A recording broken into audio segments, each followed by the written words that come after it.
रखवारा रे लालनावा।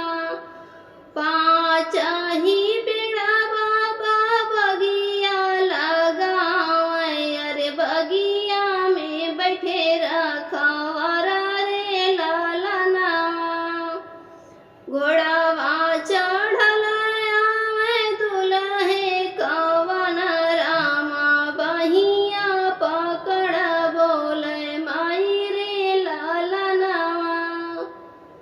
घोड़ावा चढ़ल आवे दुल्हे कवन रामा, हथवा पकड़ बोले माई रे लालनावा। अरे की तू ही मोर धाना सचावा कढ़ारल, अरे की तू है गढ़े बासो नारा रे लालनावा।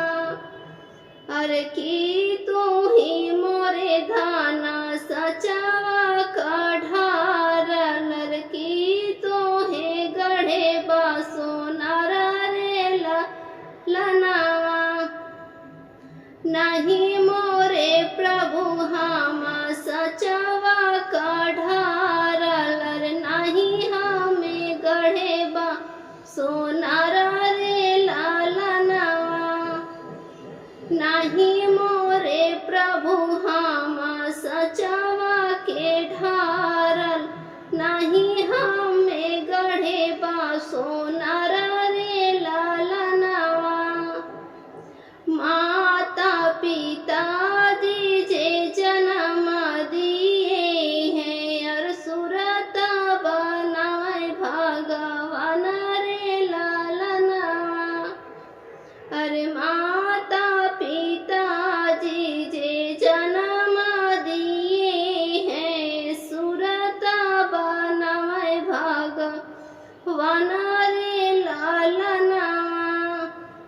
पाँचही पेड़ बाबा बगिया लगावे, अरे बगिया में बैठे रखवारा रे लालनावा।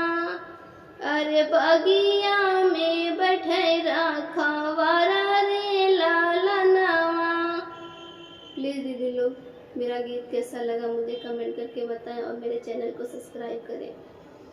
Thank you.